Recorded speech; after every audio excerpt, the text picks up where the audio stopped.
What could be one of the most significant car recalls since the Ford Pinto, and a major alert for everyone on the roads. The U.S. government says millions of Jeeps are at risk of catching on fire in rear-end crashes. The recall is based on what government experts say is a deadly fire hazard that has left an estimated 51 people dead. ABC's Lisa Stark joins us now from Washington with the latest on all this. Good morning, Lisa.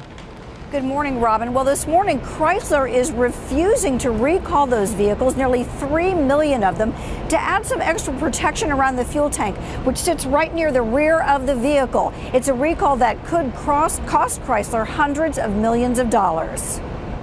At least 51 people have died in fiery crashes involving the older model Jeeps, according to the government, which says the problem is the fuel tank sits behind the rear axle and slightly below the bumper, vulnerable to puncture.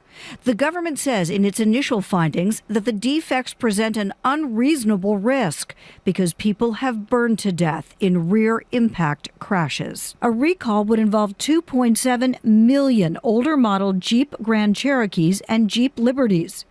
These crash tests done by engineering students show the danger, simulated fuel spilling from the Grand Cherokee.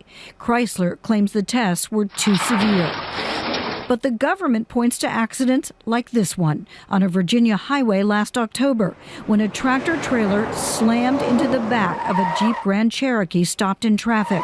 The Jeep smashed into the car carrying Harry Hamilton and his daughter.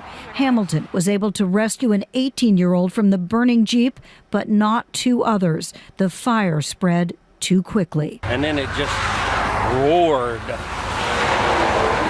It all happened in probably 20-25 seconds. This morning, Chrysler insists that the vehicles are safe and are not defective, and no recall is necessary. The bottom line is dollars. This recall will cost Chrysler $300 million to do, but that's a small price to pay to save the lives of kids who are dying in fire crashes in Jeeps.